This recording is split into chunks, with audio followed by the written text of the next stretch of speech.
This has been one of the most heartbreaking incidents for both my husband and me. We've been struggling to process this for the past few days.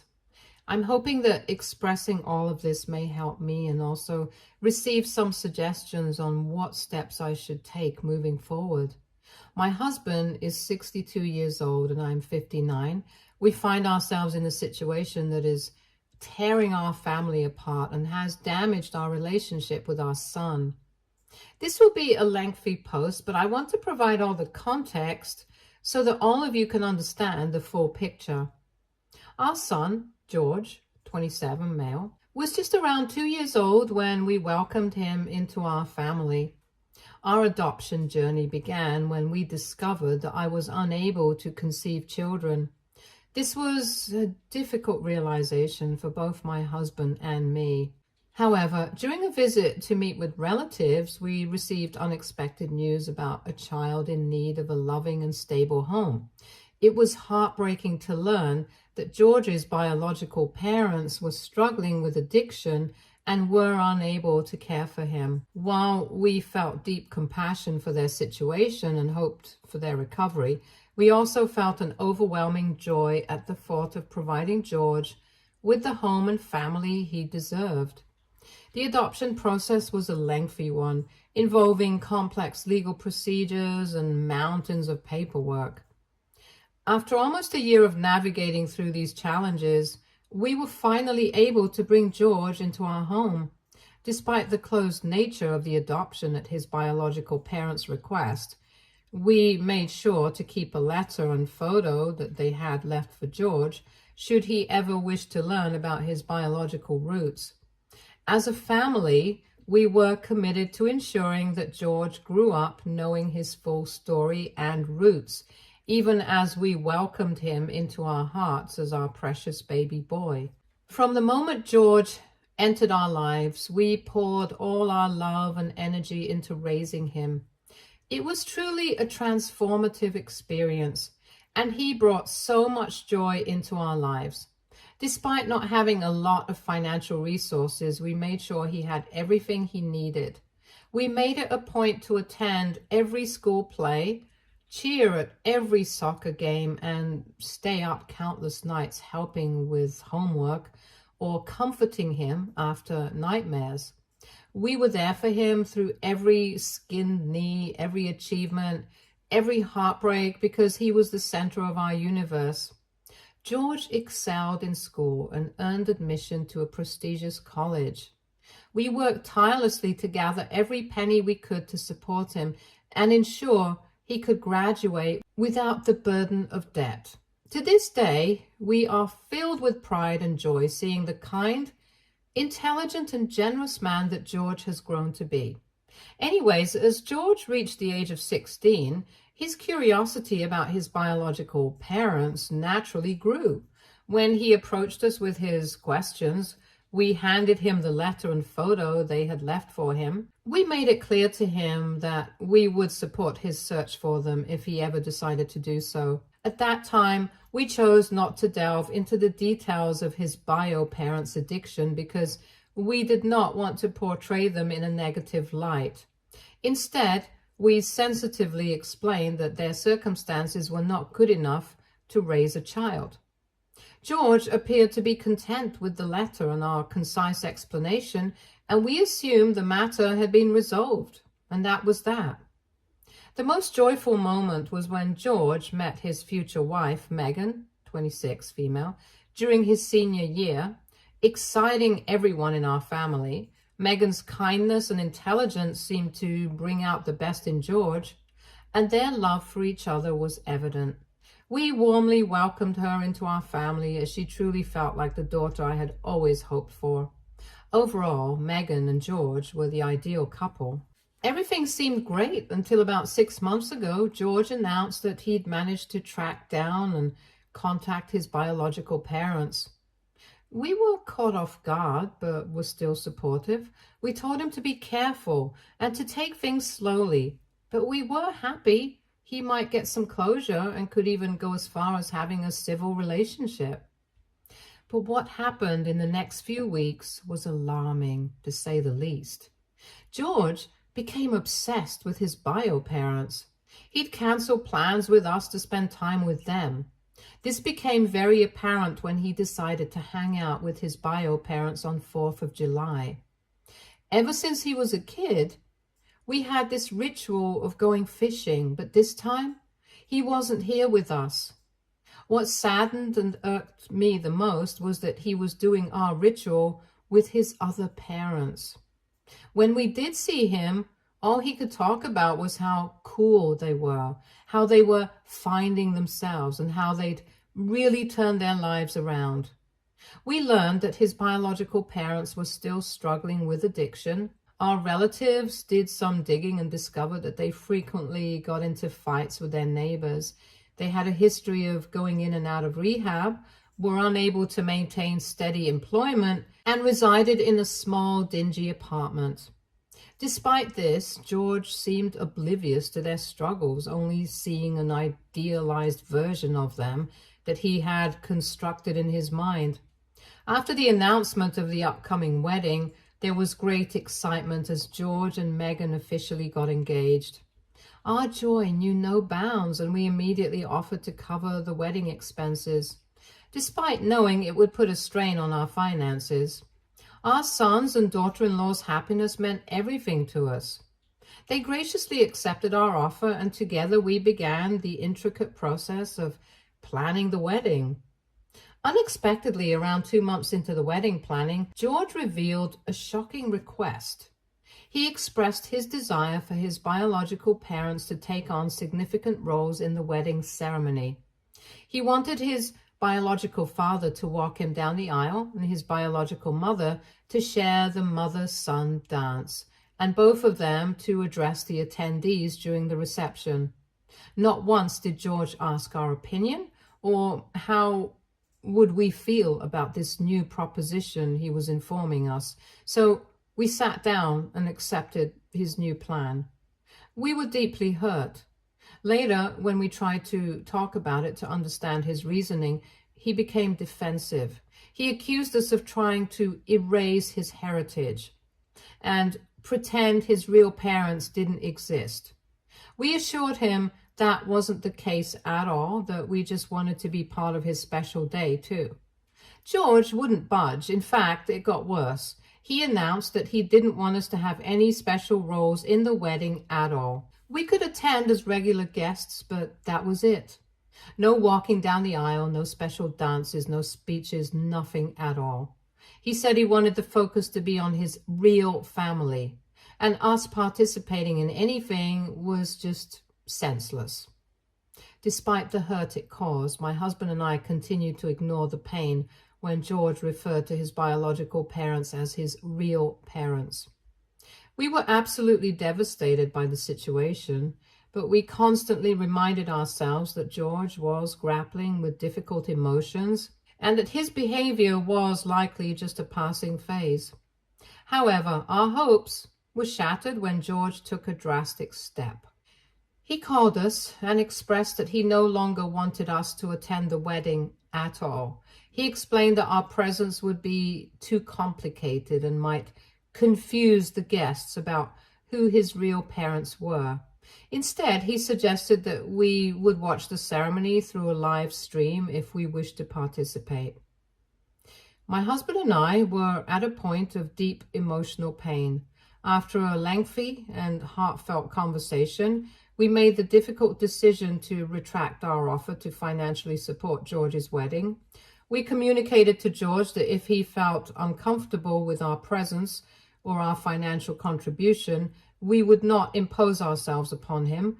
We also informed him that his biological parents were more than welcome to assume the responsibility for the wedding they were hosting. To our surprise, George's reaction was not one of disappointment, but rather of almost apparent relief. He expressed that it was probably for the best and that his real parents had offered to cover all the expenses anyway. This revelation was both shocking and bewildering. I could feel my heart shattering as my son hung up on me.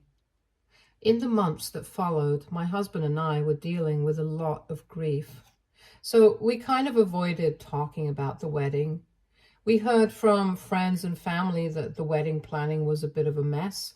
Vendors weren't getting paid on time, the venue was threatening to cancel, and the wedding planner was apparently telling the couple to lower their expectations for the products and consider changing the venue.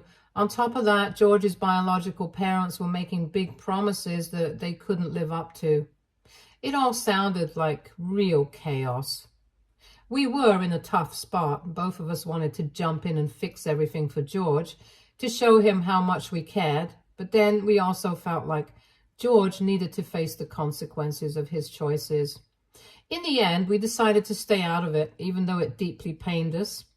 The only effort I made from my side was that I called Megan once, but when she didn't pick up my call either, I knew it was time to back off. It would be wrong if I said that I didn't hope that my son changed his mind at the last moment.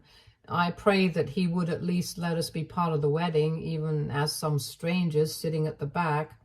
That is why when our doorbell rang at 11 p.m. the night before the wedding, I dashed to open the door, but it was not who I was expecting. It was Megan. Megan was hysterical. She was inconsolable. When she finally calmed down a little bit, we got to know what had happened.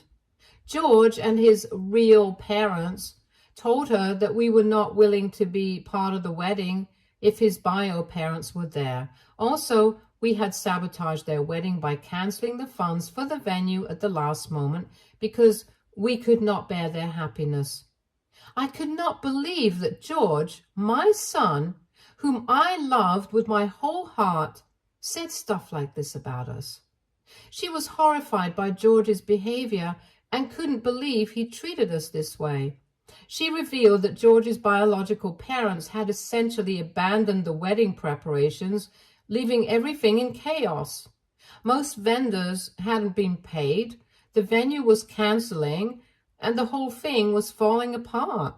When Megan discussed this with George, he made us seem like the villains and defended his bio parents by saying, how could they ever bring such a huge amount at the last moment, concealing the fact that they paid for almost nothing.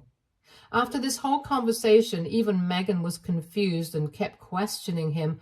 Why would his parents, who raised him and put him through everything, leave on such a momentous occasion? It was a lucky coincidence that Megan had a chat with one of the guests invited, who is also a family friend of ours. They clarified everything, and as soon as Megan got the whole story, she decided to come to us. Crying, Megan also told us how aggressive George had become ever since he started hanging out with his bio parents.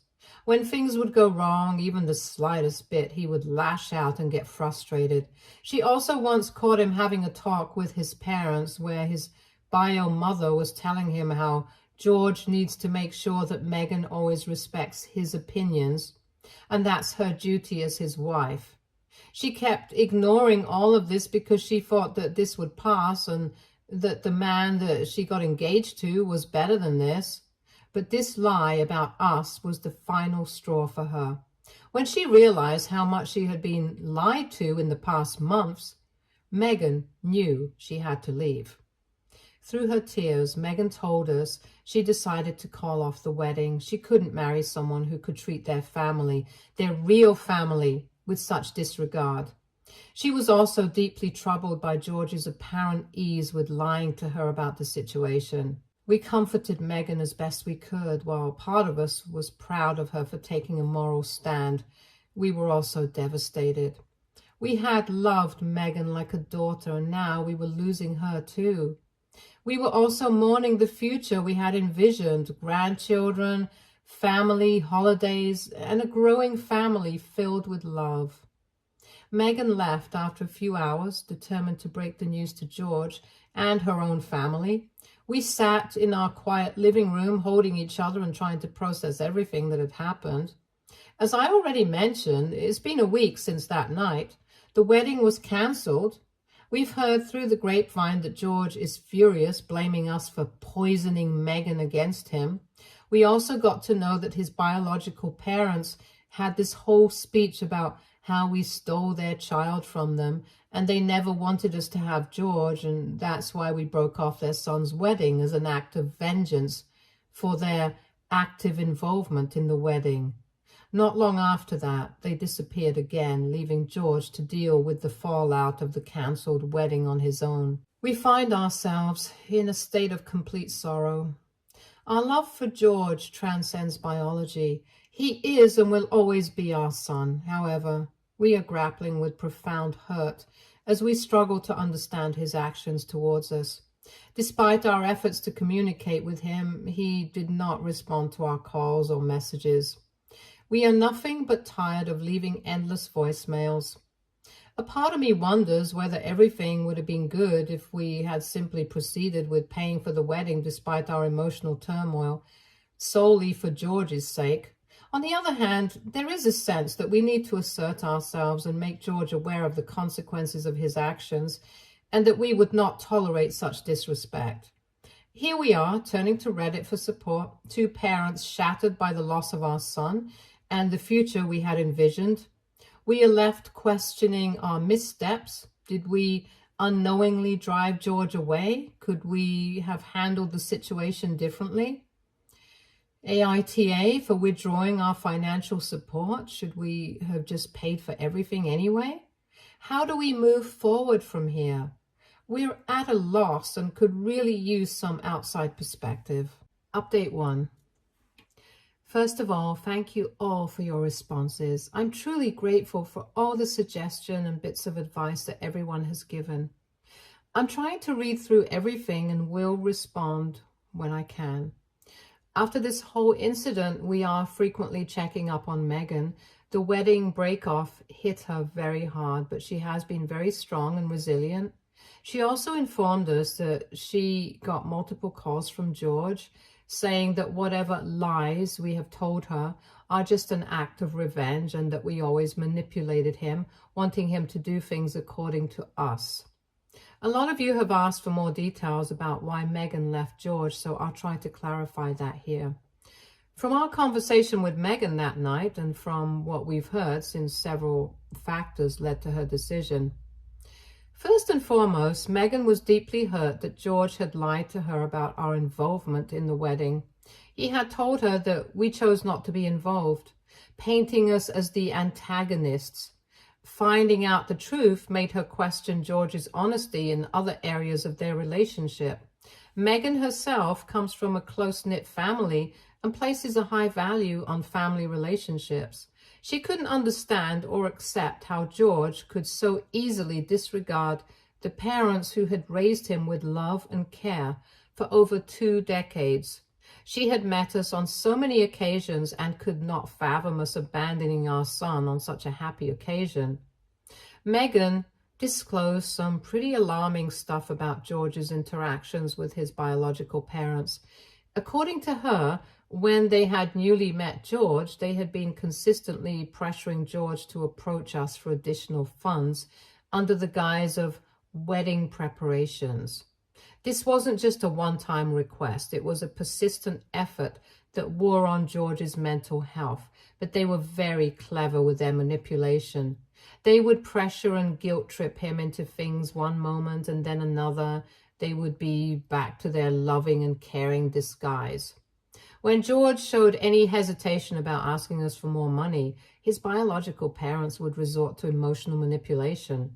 They'd question his commitment to them, implying that if he truly cared, he wouldn't think twice about making these financial requests.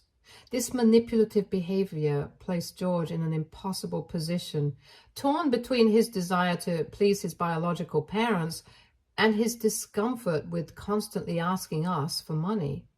If all this was not enough, here comes some more. Their manipulation did not end with George. George's biological parents had deceived Megan and taken money from her. Despite being aware of their difficult circumstances, she had chosen to overlook the incident to avoid appearing petty, especially to someone so close to her future husband. Just 2 months before the wedding, George's biological mother contacted Megan, requesting financial assistance to book flight tickets for the wedding. Although caught off guard, Meghan ended up lending them the money. Following the cancellation of the wedding, Meghan reached out to George's biological parents for the borrowed money, but she has yet to receive a response. When she tried to discuss this with George, he reacted very nonchalantly, saying that this would just foster a better relationship between her and his bio mother. Meghan observed the toll this was taking on George. She noted significant changes in his behavior, increased anxiety, trouble sleeping, and sudden mood swings. She recounted instances where she'd find George awake in the middle of the night, visibly distressed about financial matters and the fear of disappointing his biological parents. The situation escalated to the point where Meghan overheard a particularly distressing phone call between George and his biological mother. The conversation was totally a guilt trip, where his bio mother kept suggesting that George valued his relationship with us more than with them. This level of manipulation deeply alarmed Meghan. Despite her attempts to discuss these issues with George, he became defensive and refused to acknowledge the harmful dynamics at play. Meghan expressed that watching the person she loved being emotionally manipulated in this way was one of the primary factors that led her to reconsider their relationship and ultimately the wedding itself. Amidst a whirlwind of wedding planning, which included dealing with unpaid vendors at expensive venue, an annoyed wedding planner, and broken promises, Meghan came to the realization that George might not be prepared for the financial obligations that come with marriage. She was particularly troubled by the fact that George chose to decline our offer to cover the wedding expenses in favor of relying on unreliable promises from his biological parents. Meghan was deeply unsettled by George's apparent lack of consideration for ours and as well as her emotions. She believed that even if George desired a relationship with his biological parents, his approach displayed a coldness that she had not previously observed in him. Despite clear evidence that George's biological parents were still struggling with addiction and reliability issues, George continued to idolize them. Meghan was concerned about the impact this could have on their future, especially if they had children. She would not want some aggressive grandparents who are struggling with addiction to be around her kids in the future.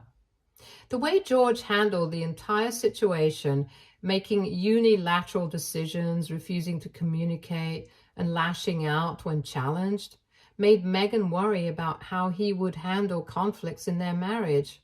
Would his bio parents still be around, making wrong and idiotic decisions for him? And if yes, what position would she be in where she is abandoned by her own husband? Ultimately, Meghan felt that George's actions revealed a fundamental difference in their values, especially regarding family, loyalty, and honesty. She realized that perhaps they weren't as compatible as she had thought. Meghan told us that while she still loved George, she couldn't move forward with the marriage given all these issues. She felt that canceling the wedding, while painful, was better than going through with it and potentially facing a painful divorce down the line.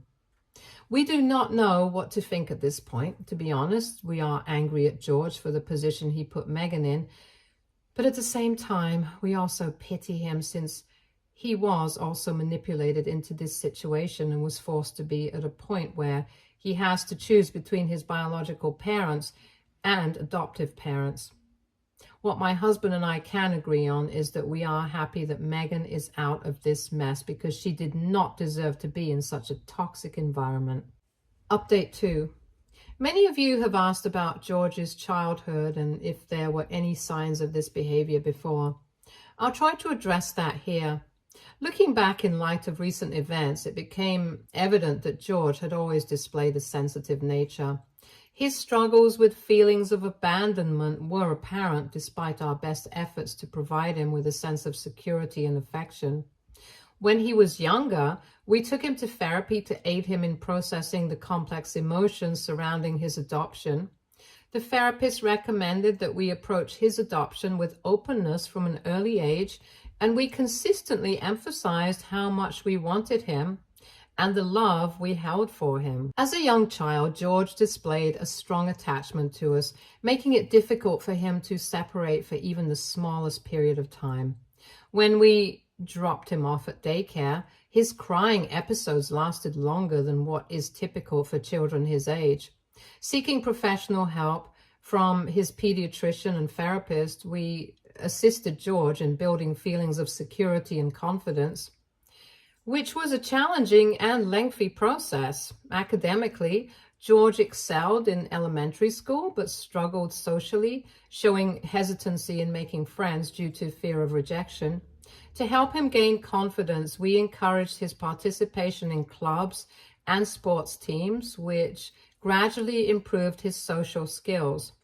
Despite the progress, he continued to be more sensitive to perceived criticism and rejections compared to his peers. As a teenager, George went through a rebellious phase, but we always chalked it up to normal teenage angst. He would sometimes lash out, saying things like, "You're not my real parents," in the heat of arguments, but he always apologized afterward. We thought he had worked through those feelings. During this period, George developed a deep fascination with understanding his own personal identity. He delved into extensive online research on different personality types and invested significant time in figuring out where he belonged. His exploration extended to experimenting with various styles of dress and music, leading to noticeable changes in his appearance from week to week. While we encouraged and supported his journey of self-discovery, we were concerned about how quickly he'd abandoned one identity for another. This was not a matter of concern then, because doesn't every child go through these phases? The rethinking, the transition, and the constant urge to know yourself as well as everyone else in a better manner. But now, in retrospection, we're just wondering what we could have changed to ensure that everything was okay today. There was also a period when George was about 16 when he became obsessed with the idea of finding his true self. He started questioning everything about his upbringing, including our parenting decisions. There were times when he also accused us of not understanding him and of trying to mold him into someone he wasn't. We were taken aback because we had always tried to support his individuality and interests. We encouraged George to explore his feelings in therapy, which he agreed to for a while. The therapist helped him work through some of his anger and confusion, and things seemed to improve. By the time he left for college, we thought he had worked through most of these issues. Looking back, maybe these were signs of the identity struggles that would surface later. But as I said earlier, at the time, it just seemed like normal teenage identity formation. George appeared to have moved past these concerns, excelling in college and seeming more comfortable with himself. Now, in light of recent events, we're reevaluating these memories. We're trying to understand if we missed any crucial signs or if there was more we could have done to help George feel secure in his identity and his place in our family. I hope this additional context helps. We're still trying to process everything and understand where we go from here. Thank you all for your insights and support. Update 3. Thank you all for your overwhelming support and advice. Many of you have suggested family therapy, and we think that's a great idea if George is willing, of course. We're going to give him some space for now, but we'll reach out in a few weeks to see if he's open to working through this together. We've researched several therapists in our area who specialize in adoption-related family issues and have experience with adult adoptees reconnecting with biological families. Some of you have also advised us to look into support groups for parents of estranged children. We'll definitely look into that. It helps to know we're not alone in this situation. We found a local group that meets weekly and plan to attend our first session next Thursday. Just knowing there are others out there who understand our pain has already provided some comfort. To those asking about Megan, we've been in touch with her regularly. She's doing okay, all things considered, though she's understandably still processing everything. She asked us if we'd be willing to stay in contact, and we said yes without hesitation. She's been a part of our family for years, and we care deeply about her well-being. 2 days ago, we had her over for dinner. It was bittersweet, lovely to see her, but a stark reminder of what we've all lost and might not ever have again. As for George's biological parents, we don't have much concrete information. From what we've heard through mutual acquaintances, they've fallen out of contact with George again. This pattern of appearing and disappearing seems to be a reoccurring theme with them. We're deeply worried about how George is coping with all of this, but he's still not responding to our attempts to reach out. We've left voicemails, sent texts, and even written a heartfelt letter, but so far, silence. We've recently learned some troubling information about George's current state. A colleague of George's reached out to us expressing concern about his behavior at work. Apparently, George has been showing up late, missing deadlines, and snapping at co-workers, all completely out of character for him. There's worry that his job may be at risk if this continues. We discovered that George has been frequenting a local bar almost nightly. Now, let me be clear, we are not stalking him. A family friend spotted him there several times, always alone and appearing despondent. This is particularly concerning given the history of addiction in his biological family. We do not want him to go on the same path. Megan informed us that George has been making some concerning posts on social media, hinting at feelings of abandonment and betrayal. While he hasn't named names, the implication seems to be that he feels let down by everyone in his life. We've also learned that George has withdrawn a significant amount of money from his savings account. We're worried about what this might mean and hope he's not sending money to his biological parents or falling into some sort of financial trouble. A neighbor mentioned seeing unfamiliar cars parked outside George's apartment at odd hours. We're concerned about the company he might be keeping and hope he's not falling in with a bad crowd. We're taking things one day at a time, trying to balance giving George space with our desire to help him. Your comments and support have been a real comfort during this difficult time. We'll update if there are any significant developments. Thank you all again for your kindness and advice. It means more than you know to have this support during such a challenging time. Update 4. We finally got a call from George. After 1.5 weeks since the wedding cancellation, George called my husband. From what we could guess, he seemed hysterical. He was constantly crying and apologizing for everything that happened. We were right when we thought that he had fallen in with bad crowds and started drinking. But luckily, he realized what he was doing and decided to call us. He accepted the fact that he had hurt us and nothing that he would say would change what happened. But he was willing to change and get therapy so he could get better. He also cut all contact with his bio parents. But right before that, he made a call and told his bio mother very seriously that if they did not return Megan's money in the next 24 hours, he would file a police complaint. We confirmed with Megan that she had received the money in her bank account. We also told Megan about George's call, and she said that she still needs some time to recover from everything. Safe to say that the wedding is not happening anytime soon, but maybe it's for the better since George will also need some time and space to get back to normalcy. In the meantime, we're focusing on self-care and healing. We've started seeing a therapist ourselves to work through our feelings of guilt, loss, and confusion. We're also trying to stay busy. I've taken up gardening. My husband has returned to his old hobby of woodworking. It helps to have something to focus on besides our worry for George. I cannot express in words how grateful I am for all the support and advice that I got here. The support group has also given me a better insight into everything that happened, and I feel like we're doing much better. Thank you, people. We are deeply thankful for your help.